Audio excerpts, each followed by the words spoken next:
No more, no less. Surely it was coincidence and no ulterior motives involved. In hindsight, she should have known better. Adults could be terribly sneaky. Very sneaky indeed. No one saw much of Nathaniel's elder brother Zenon these days. Supposedly he was bedridden after suffering some horrible trauma, barely able to string together one sentence at a time. Such a tragedy. She would have been beside herself if something like that happened to Alexia.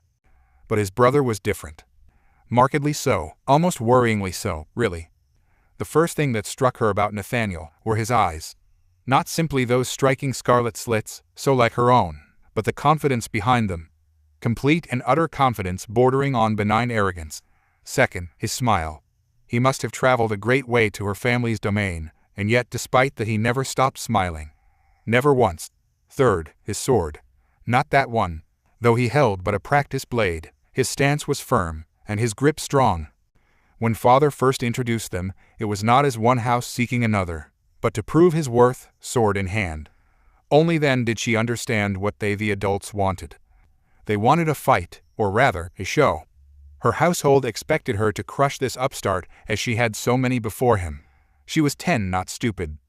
It's an honor to meet you, Princess Iris. He paid her his courtesy with a simple bow, one hand over his heart. I've heard great things. Oh, dear. Why did her chest feel so funny? She'd been greeted like that before and never felt anything. So why now? No, the honor is mine. She returned the courtesy. I've heard great things about you, too. Whiskered cheeks dimpled in a small smile. You flatter me. Not much, but what little father told her proved promising, as had the rumors. He'd risen from a simple second son to the head of his household in only 10 years. She'd heard he split a mountain in half once. Not with an artifact or any such thing, but an actual sword. It sounded absurd, yet it was possible. Magic could grant you power that seemed impossible. Was he truly that skilled? Was he strong? She liked strong people. They were fun to fight. Nathaniel looked like he knew how to handle himself, but one could never be sure. Her drill instructor stepped between them and barked out a warning. Take your positions. Iris did so happily. She'd fought children her own age before. But this promised to be different. No, he was different. I am strong. She'd been told that from the moment she learned to swing a blade. She was young, not yet tainted by the unrealistic expectations of a faltering kingdom, nor corrupted by the burden of leadership. Here in this moment, she felt only idle curiosity for her opponent. What was that stance he'd adopted? It was like nothing she'd seen before. Not a fencer's stance, yet similar. He brandished his blade in loose one-handed grip, holding it far from his body and out to the side. Why? He couldn't possibly react in time with a form like that, so how did he mean to fight? The instructor's arm slashed down, and she had no more time for such thoughts. Begin. Iris absolutely blitzed Nathaniel, braving her blade in both hands, ready to sweep his legs and end things in an instant. No matter how strong he was, she was certain of her speed. She'd outpaced grown men twice his size after all, and he didn't seem any different. Time slowed to a crawl as her sword swept in at his face. She watched his eyes widen, then narrow now, glimpsed the faintest glint of a grin gracing those whiskered cheeks. A single word caressed her ears, and only her ears alone, sharper than any blade. Gotcha. Nathaniel's sword flicked out lightning fast, slapped her blade aside, disarmed her, and touched her throat. Wind blasted past, sending her long hair swaying. A bead of BLD ran down her neck. Nathaniel smiled at her then, so simple, so pure, and she felt her heart hitch as he spoke. I believe that's your loss, princess. A suffocating silence followed. And then came the voices. So many voices. Princess Iris lost. Impossible, she could never. Just who does this brat think he is? Her retainer's words washed over Iris, and yet she scarcely heard them. Absently she touched a hand to her throat. I lost? Overwhelming strength, extreme speed, unassailable willpower. Disarmed in a single strike. She'd never stood a chance. I want that. She absolutely hated to lose. And yet this didn't feel like a loss. It wasn't even a proper fight. For the first time in forever, a light laugh bubbled out of her. Kneeling, she snatched up her sword with a grin. Again. Huh? Nathaniel blinked. his perfect facade cracking a little. "You want to go again?" She'd half expected him to turn tail and run, to take his miracle win and run for the hills. Instead he laughed. It was a rare, rich sound as saluted her with his sword, taking up his stance. Sure. Why not? Her blade crashed into his once more, drawing an amused noise from him as the ground splintered underfoot. This time she blocked his sweep, not so his hilt as it barreled into the back of her head. A decidedly unladylike yelp escaped her, and she dropped her sword to clutch at the welt in her skull, stumbling away. "That hoo-it," she staggered past him, clutching at her head. Again. Nathaniel didn't deny her. He simply shrugged and assumed his stance. Slash, block, counter, his victory, her defeat. Again. Some might have called this an exercise in futility, but it wasn't. With each clash she forced him to use another move, or perhaps he was simply humoring her. No, it didn't feel like that. Their blades met and she connected with him as she hadn't anyone else. Not even Alexia. Time and time again he beat her back with ease, trouncing her soundly. It was akin to receiving a MSTR class in swordsmanship from the greatest warrior in the world. "Don't attack like this," his sword seemed to say. "Move like this. Remember this feeling." And so she did. Remarkable, she barely heard the word, whispered on a thread of breath as their blades barreled into one another. "You're learning as you fight. In that case," he shunted her away, blades sparking with wind magic. "Let's see how you handle this." Hers roared a fiery red. She had this. Victory would be hers. Flame was stronger than wind. Everyone knew that. So why was she on the ground? Dazed, she blinked once, baffled to find herself staring at the sky.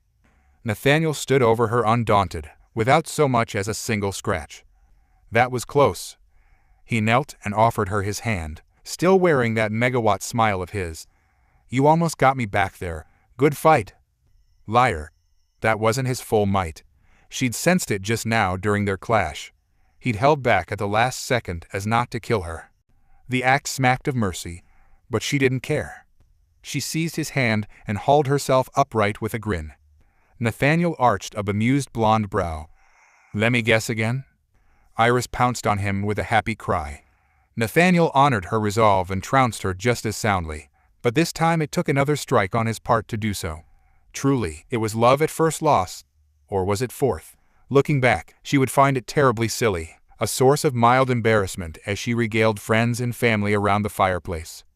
Perhaps, if she'd known what Nathaniel was really like.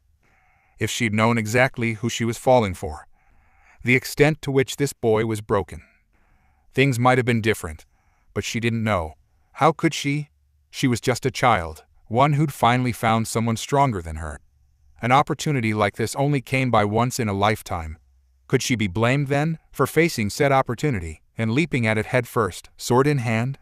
No, she could not. Irid Midgar faced the madness, her own weakness, without fear and charged right in. And just like that, the world changed a little more. No good deed goes unpunished. "Fight me, cheater." Naruto quirked a blonde brow down at his challenger. "And how did I cheat today?" A tiny foot kicked his shin and bounced right off, for all the good it did them. "My big sister is the strongest, yet you beat her every time. Such a stubborn child. And? So you must have cheated these last few months." His lips quirked in a smile. "That's not a proper argument, you know." Him? Cheating? Really now? Perish the thought. He'd fought Iris Midgar for hours today, patiently pummeling the feisty redhead in the ways of the sword until she finally collapsed from exhaustion. Several servants had taken pity on the poor girl and carried her off to bed ages ago. It was always like this whenever he came to visit.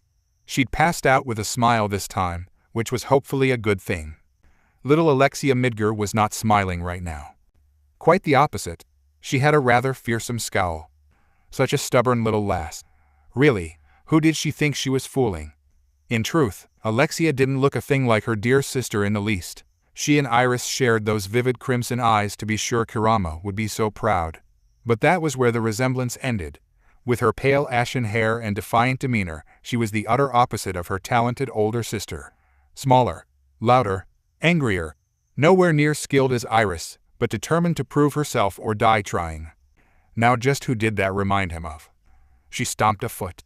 Fight me. Heh. He wasn't surprised that the younger girl finally worked up the nerve to face him after he trounced her precious big sister so many times. No one had stuck around in the courtyard to watch their impromptu bout, which was probably for the best given their respective age gap. Iris had been a quick learner, but Alexia was tiny. She'd shown the same persistence as her sibling, but the longer he held his tongue, the angrier she became. Which led them to the present moment, with her gripping a training sword white-knuckled in her hands. Bloody thing was almost bigger than she was. All right. The ghost of a grin tugged at his face. Come at me, but don't cry when you lose. Rai! She rushed him in retaliation for his jest. Foolish of her. She'd left herself wide open. Her sword whistled in at his face. Respectable speed. They were fighting at her behest after all, so she must have some confidence in her skills. He could respect that even if he did pity his opponent. There was confidence, and then there was arrogance. On second thought, perhaps she could do with a lesson or two herself.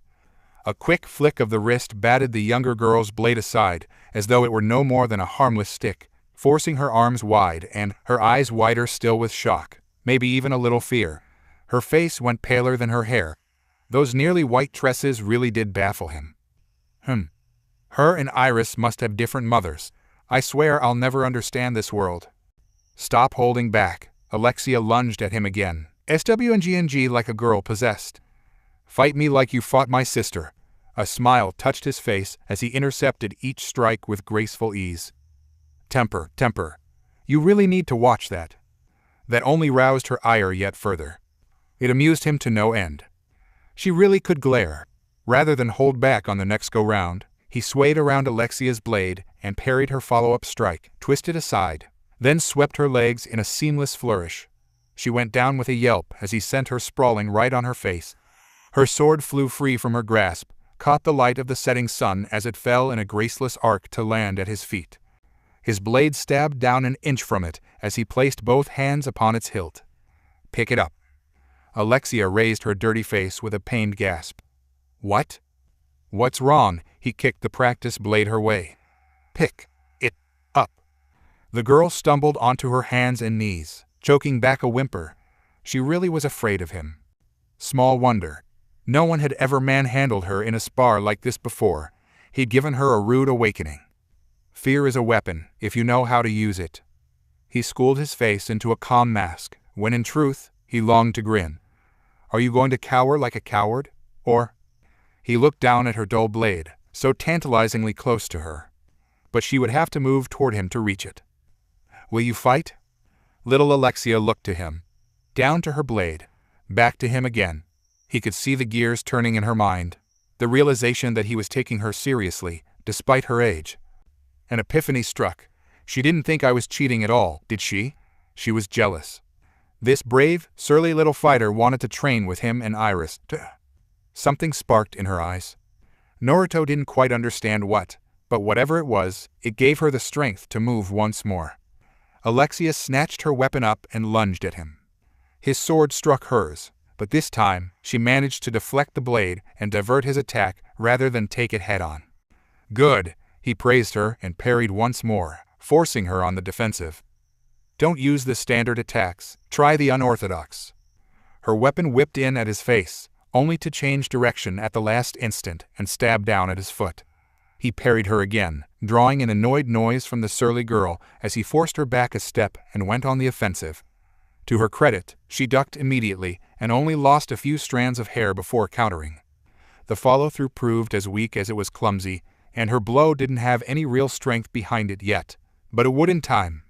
He was simply laying the foundation for greatness today. What Alexia Midgar made of those building blocks? Well, that depended entirely on her. Control my central line. He barked the words at her like a drill instructor as she went on the attack. Fight faster. Destroy my focus. She was nimble and quick to heed his instruction and absolutely ruthless in a fight. Her stance mimicked Iris in some ways, but in other ways it was delightfully simple. No extravagant moves, no flashy flair. She went at you fast and strong and tried to stab you full of holes. He liked that. Alexia Midgar. She was an honest one. What you saw with her was what you got. Would that more people were like her?